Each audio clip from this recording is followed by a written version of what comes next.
इस वीडियो में हम नंबर सिस्टम के कुछ इंपॉर्टेंट क्वेश्चन को सॉल्व करना सीखेंगे। ये सारे क्वेश्चन बहुत ही इंपॉर्टेंट है और सभी तरह के कॉम्पिटिटिव के एग्जाम में बार बार पूछे जाते हैं। आज हम ऐसे क्वेश्चन को बनाने का बहुत ही आसान तरीका सीखेंगे जिससे आप कम से कम समय में ऐसे क्वेश्चन को सॉल्व कर सकते हैं। आज हम सीखेंगे प्राइम फैक्टर, जिसे हम हिंदी में अभाज्य गुणनखंड कहते हैं। तो चलिए वीडियो को शुरू करते हैं। वीडियो को शुरू करने से पहले अगर आप हमारे चैनल पर नए हैं तो हमारे चैनल को सब्सक्राइब कर ले और बेल आइकन के ऑल पे क्लिक कर ले ताकि आने वाले वीडियो का नोटिफिकेशन आपको मिलता रहे। प्राइम फैक्टर, जिसे हम अभाज्य गुणनखंड कहते हैं।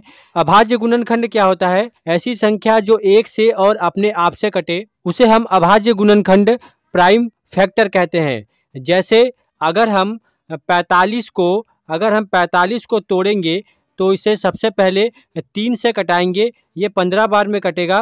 फिर 3 से कटाएंगे तो 5 बार में कटेगा। तो यहाँ पे हमें क्या क्या मिला है? 3 और 5, इन तीनों का गुणनफल है 45। तो ये सभी जो है वो प्राइम फैक्टर मतलब अभाज्य गुणनखंड है। ऐसी संख्या है ये तीनों जो खुद से और एक से कटती हो, तो इसे ही हम प्राइम फैक्टर कहते हैं। यहाँ पे हमारा पहला क्वेश्चन है जहाँ पे आप देख रहे हैं 3 पे पावर 29 गुना 5 पे पावर 7 गुना 4 पे पावर 8 दिया गया है। हमसे पूछा गया है कि इसमें कुल अभाज्य गुणनखंड की संख्या कितनी है या फिर कितने अभाज्य गुणनखंड बनेंगे इसमें। तो यहाँ पे क्वेश्चन क्या दिया गया है? 3 पे पावर 29 दिया गया है गुना 5 पे पावर 7 दिया गया है गुना 4 पे पावर 8 दिया गया है। हम क्वेश्चन को कैसे सॉल्व करेंगे? यहाँ पे ये जो तीनों संख्या है बेस में, हम इसे हमेशा अभाज्य संख्या लेके ही सॉल्व करेंगे। जैसे ये 3 जो है वो अभाज्य संख्या है, 5 भी एक अभाज्य संख्या है, पर 4 एक अभाज्य संख्या नहीं है। तो जो अभाज्य संख्या नहीं होगा सबसे पहले हम उसे अभाज्य संख्या में बदल लेंगे। जैसे यहाँ पे 3 पे पावर 29 दिया गया है तो हम इसे ऐसे ही रहने देंगे, 3 पे पावर 29 गुना 5 पे पावर 7 हम ऐसे ही रहने देंगे। हम 4 को क्या लिख सकते हैं? यहाँ पे 2 पे पावर 2 लिख सकते हैं। 2 एक अभाज्य संख्या है, इस पे पावर 2 लगाएंगे तो वो 4 के बराबर होगा। इसके ऊपर कितना पावर दिया गया है? इसके ऊपर 8 पावर दिया गया है।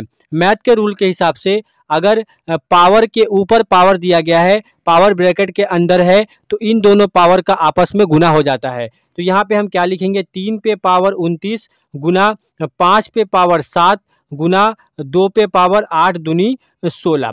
हमसे पूछा गया है कि कुल कितने अभाज्य गुणनखंड है। तो हम यहाँ पे क्या करेंगे? इन सभी पावर को आपस में जोड़ देंगे। जैसे यहाँ पे 29 प्लस 7 प्लस 16, इन सभी को जब हम आपस में जोड़ेंगे तो हमें यहाँ पे मिल जाएगा 52। ये हो जाएगा हमारा फाइनल आंसर। मतलब इन संख्याओं में कुल कितने अभाज्य गुणनखंड हमें मिलेंगे? 52 अभाज्य गुणनखंड मिलेंगे। 52 प्राइम फैक्टर हमें इस संख्या में मिलेंगे। तो ये हो जाएगा हमारा फाइनल आंसर। इस तरह के क्वेश्चन पूछे जाते हैं जिसे आप इस मेथड से कम समय में सॉल्व कर सकते हैं। अब हम बनाते हैं एक अगला प्रश्न। अगला क्वेश्चन क्या है? अगला क्वेश्चन में दिया गया है 8 पे पावर 10 गुना 9 पे पावर 7 गुना 7 पे पावर 8। हमें बताना है कि इस संख्या में कितने अभाज्य गुणनखंड हमें मिलेंगे। सबसे पहला स्टेप क्या होगा कि इन सभी संख्याओं में जो प्राइम नंबर नहीं है उसे हम प्राइम नंबर में बदल लेंगे। जैसे यहाँ पे 8 जो है वो प्राइम नंबर में नहीं है, तो 2 पे पावर अगर हम 3 लिखते हैं तो हमें यहाँ पे 8 मिल जाएगा। 2 गुना 2 करते हैं तो 2 दूनी 4 दूनी 8।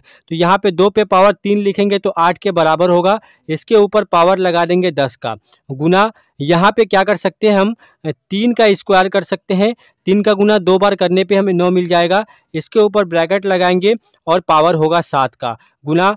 7 जो है वो अभाज्य संख्या है तो हम इसे ऐसे ही रहने देंगे, 7 पे पावर 8। अब हम क्या करेंगे? यहाँ पे 2 पे पावर 3, 3 पे पावर 10 है, तो इन दोनों पावर को आपस में गुना कर देंगे तो 10 गुना 3 हो जाएगा 30, मतलब 2 पे पावर 30 गुना 3 पे पावर कितना होगा? 7 का 2 में गुना कर देंगे, हमें यहाँ पे 14 मिल जाएगा गुना 7 पे पावर 8। अब हम क्या करेंगे? इन सभी पावर को आपस में जोड़ देंगे। जैसे 30 प्लस 14 प्लस 8, इन सभी को आपस में जोड़ने पे हमें यहाँ पे मिल जाएगा 52। ये हो जाएगा हमारा फाइनल आंसर। मतलब इन संख्याओं में 52 अभाज्य गुणनखंड होंगे। तो इस तरह के क्वेश्चन को आप ऐसे कम से कम समय में सॉल्व कर सकते हैं। ये सारे क्वेश्चन रेलवे ग्रुप डी में पूछे गए क्वेश्चन है। तो अब हम बनाते हैं एक अगला प्रश्न। अगला क्वेश्चन क्या है?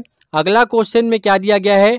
6 पे पावर दिया गया है 233 का। हमसे पूछा गया है कि इसमें अभाज्य गुणनखंडों की संख्या कितनी है।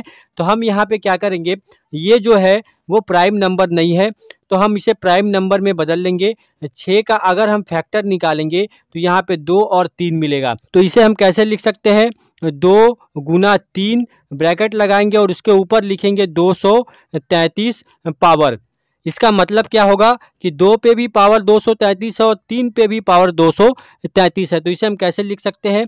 2 पे पावर 233 गुना 3 पे पावर 233। यहाँ पे अब ये दोनों संख्याएं जो है वो प्राइम नंबर है। अब हम इसे सॉल्व कर सकते हैं।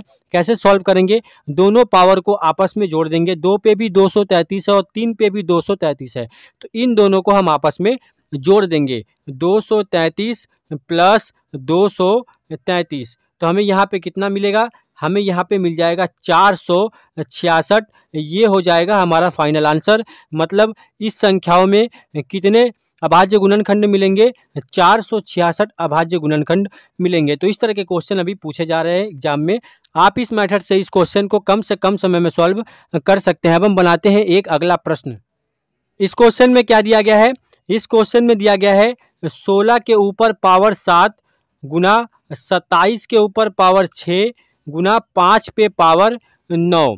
हम क्या करेंगे? सबसे पहले संख्या को प्राइम नंबर मतलब अभाज्य संख्या में बदल लेंगे।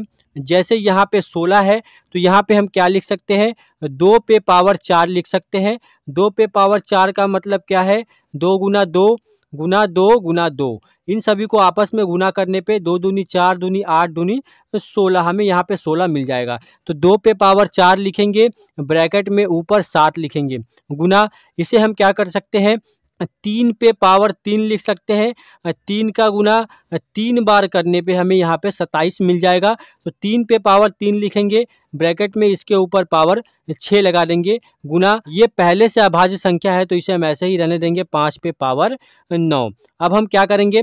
इन सभी पावर को गुना कर लेंगे। जैसे 2 पे पावर हो जाएगा 7 चौका 28 गुना 3 पे पावर हो जाएगा 6 तिया 18 गुना 5 पे पावर हो जाएगा 9। तो यहाँ हम किस पावर को ऐड करेंगे? 28, 18 और 9। तो 28, 18 और 9 को प्लस करने पे हमें कितना मिलेगा? 28 प्लस 18 प्लस 9, इन सभी को प्लस करने पे हमें यहाँ पे मिल जाएगा 55। ये हो जाएगा हमारा फाइनल आंसर। मतलब इन संख्याओं में कुल कितने अभाज्य गुणनखंड मिलेंगे? 55 अभाज्य गुणनखंड मिलेंगे। तो इस तरह के क्वेश्चन को आप ऐसे कम से कम समय में सॉल्व कर सकते हैं। ये सारे क्वेश्चन रेलवे ग्रुप डी में पूछे गए प्रश्न हैं। हम ऐसे क्वेश्चन को इस मेथड से बहुत कम समय में सॉल्व कर सकते हैं।